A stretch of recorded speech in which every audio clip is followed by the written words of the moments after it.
Hey, what's up? Hope everything is good. So recently I released a couple of Counter-Strike videos focusing on Forest and Neo and their best frags from the past 20 years, and from this I had some questions from newer Counter-Strike players about what it was like back then, as well as older players who actually remember the old school frags and want to relive some nostalgia. So I thought a good place to start would be one of the first ever biggest CS matches back from December 2001 and the CPL Winter Final between Ninjas and Pyjamas and Xtreme 3. So CPL back then and for many years was the biggest esport event going and would be the equivalent to a major today. So very quickly, the footage on the screen is something I found online, which I then upscaled to 4K using AI. It's very interesting to look at the setups, like these big chunky CRT monitors. You had very early optical mice, like the Intelli 1.1 was the biggest and best mouse back then for gaming, although it was definitely advertised as an office mouse. So for reference, the winners of this event would walk away with $50,000. To compare that to the recent major in Rio for CSGO, the winners walked away with $500,000, so a bit of a difference there. This final was played between Ninjas and Pyjamas from Sweden, who had a lineup of Heaton, Potty, Arl, Hib and Median, and Xtreme 3 or X3 from North America, who had a lineup of K-Sharp, Rambo, Bullseye, Big Dog and Chameleon. K-Sharp, Rambo and Bullseye went on to form Team 3D, who would dominate North American Counter-Strike for quite a few years. So very quickly before I get onto the highlights of the game, it is in CS 1.3 on DE Nuke. You can see the lovely 1.3 models here. I wish they brought this knife into CSGO. DE Nuke is the same as CS 1.6, except we can destroy that box there. The lighting is a bit different, and there's also a bit of a quirk with the clipping on the roof, which I'll get into later because that is relevant to this game. So onto the pistol round here, and Porter from X3 does manage to get in a position behind all 5 players of NiP who do not check their corners. However, he panics a little bit, fires about half of his USP clip and then throws a grenade down.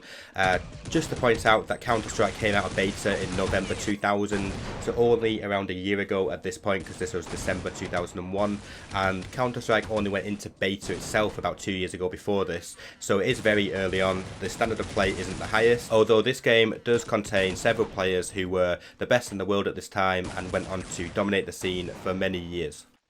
So a couple of things to point out straight away here. You can jump and accurately shoot with pistols on this version, and as you can see on the screen right now, you can also move while planting the bomb, and to a lesser degree move a little bit while defusing the bomb, but you kind of diffuse and move very slowly. But that is a quirk of 1.3 here. It was very fun to jump around with deagles and was definitely the main method to buy deagle armor and go jumping around shooting. This next round is a legendary clip from Kyle K-Sharp Miller, who shuts down NiP as they rush outside with deagles. It looks probably a bit off by today's standards, quite a lot of running and spraying. Just to point out, rifles were not accurate in this version while moving, only pistols were, but he does shut them down, and this clip was in many frag movies for a long time to come.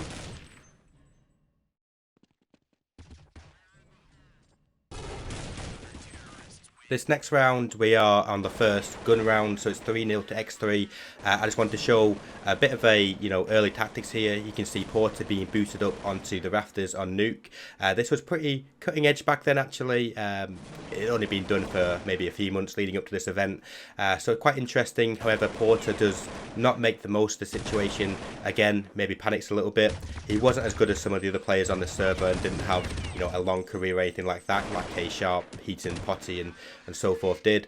The round then goes to a 2v1 against Potty, who gets the refrag onto Morgan or Bullseye in the door room there. He plants the bomb and then wins the 1v1, giving NiP their first gun round. So this round is now 3-2 to X3, and this is yet another quality legendary clip by K-Sharp again, locking down the ramp room against NiP's full buy. You will notice the rush wasn't very good. You can also see Miller over peaking here with the USP. The play back then was not anywhere near refined, and it's nice to look at CSGO these days and realise just how refined the play is in terms of playing as a team, not over peaking and so forth. However, you have to respect legendary players like that and how early in the scene we are at this stage. And then skipping ahead, guess what? You might see a pattern here. Another quality clip by K-Sharp, an ace this time against a Deagle Eco. Absolutely locks them down here, and yes, K-Sharp does play amazing this game and is by far the best player on the server for this match. Another clip I just wanted to throw in here, just an example of the jumping deagle and how powerful it was.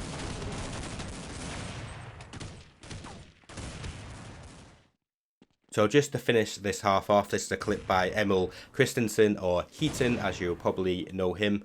So he does get the opening frag onto someone in ramp room and then goes on to get a couple more kills. But I just want to quickly mention the rule set. So it was MR12, so 12 rounds each half and 13 rounds would win you the game. So that's obviously different to the MR15 we played today, MR meaning max rounds, and 16 rounds needed to win like today. So Heaton does get the second kill here, he then drops down and gets the third kill through the vent, which is probably a bit lucky. I don't think he knew someone was there, but a nice kill nevertheless. So that's the end of the half here. You can see the scoreboard and you can see just how good Kyle K-Sharp Miller was. Absolutely legendary half by him. So on to the second half. I'm only going to show a few select clips from this half. On the pistol round, we're following Ray, who does get 3 kills in the pistol round, and you can see some examples of jumping while shooting with the USP, as well as being able to move while planting. So that is the pistol round to X3. So a couple of rounds later here, you can see that NiP are 2-0 down, so on eco here, and they are pushing outside. And again, we see Ray get a pretty easy but important 3K spray down.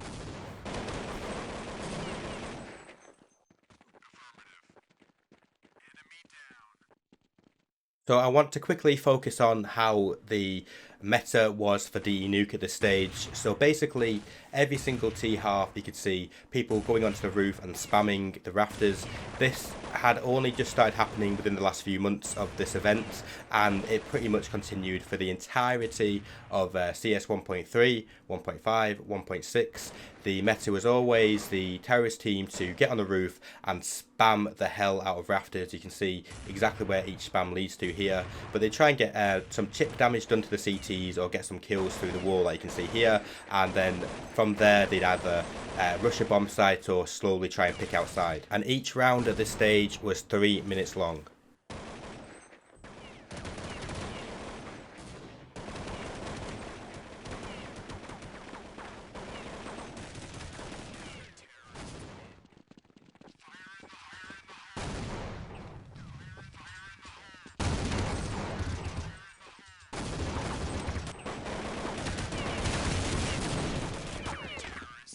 So skipping ahead slightly here, it is 5-4 in favour of X3, and this round is very interesting. So just to point out, the first half was 7-5 to X3, so they only need one more round in order to get map 1 of the grand finals here. And just to point out that X3 came from the lower bracket, meaning they lost the game before, so they need to beat Ninjas in Pyjamas by 2 maps to 0, whereas NiP, because they came through the winners bracket, they only need to win 1 game to win the grand final. Bit unfair, but that's how it worked back then. And you can see X3 using a very interesting tactic here. They all boosted onto the red rock, jumped down onto the main roof, and now they're trying to do a 4-man stack to get onto the actual roof of the building. Now this is something that was changed in later versions of DE Nuke, so you could no longer get onto the roof. People still sometimes did this boost though, but they had to actually jump around, like straight jump onto the catwalk. But here in this version of Nuke, you could actually get onto the roof. As you can see that Kim, who is Rambo by the way, has just managed to get onto the roof. And just look at that. Look how weird that looks. But very interesting tactic, especially to do in the final of the biggest tournament in the world.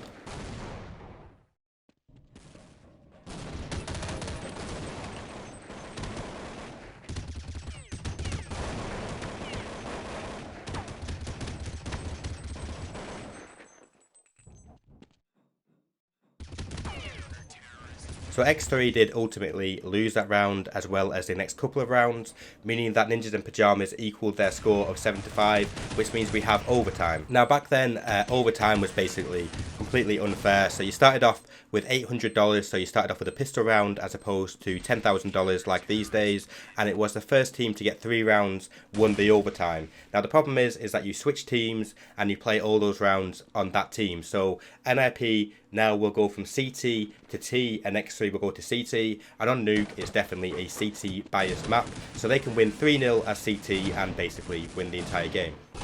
So onto the pistol round in overtime now, and you can see Rambo go straight for the knife kill, and X3 do win the round, which means that NiP and now here on round 2 on an eco round, and you'll notice that rather than just rushing, they actually just waste time. What they want to do here is stay alive for the entire 3-minute round time. You can even see Arl sat in spawn here, and this was a big problem with Counter-Strike back in the day, was the economy system. So if they just rushed and died normally, they'd only get $2,000 for the next round. However, if they wasted the entire round time, or 3 minutes, they get $3,250 for the next round, which was a big problem because all teams just use the camping spawn or hide around the map and basically waste the entire round. This was actually the case until January 2004 when Shaggy were promoted a new money system, which meant that everyone got $3,250 no matter how they lost the round. The next round was the first gun round of the overtime. X3 did manage to just retake the lower bomb site, wiping out NiP, meaning they won the overtime 3-0 and took map 1. However, like I mentioned earlier, because they came from the lower bracket, they had to win 2 maps against NiP, and NiP went on to win the second map, meaning they did win the overall tournament. So from game 2, I'm only going to show 1 round because I think it's quite important. So here you have X3 coming into the upper bomb site, and this is the lockdown by Potty.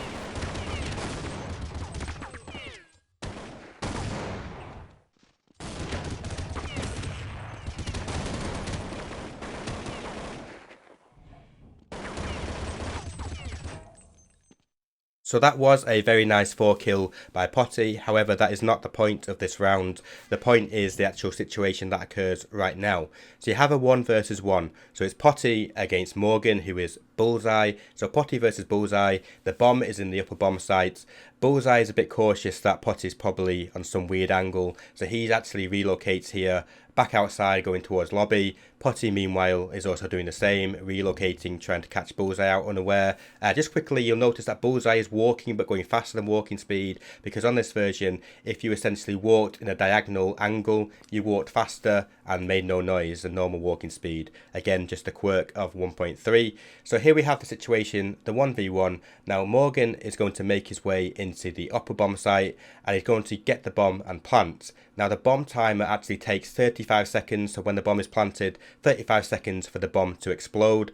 However, in CSGO, if you plant with 1 second left, the round will carry on, and the bomb timer is all that matters now, so the round will carry on until the bomb is defused or explodes. In 1.3, if you planted with less than 35 seconds left, the bomb does not actually have enough time to actually explode. So Potty knows this, he knows that Bullseye planted too late, so all he is doing is just hiding.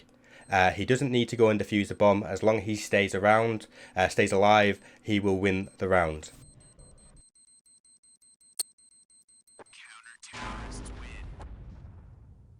So that is it for this game. As I mentioned, NiP did win map number 2, and because they came from the upper bracket, they only need to win 1 map, so it ended 1-1, but NiP did win the grand final, and that set a precedent for the year to come because that lineup became extremely dominant, or at least variations of that lineup did. So if you did enjoy this, let me know, and if you want to see anything similar, I'll try and do something again in the future. So do subscribe if you are interested in this content, and I will see you soon.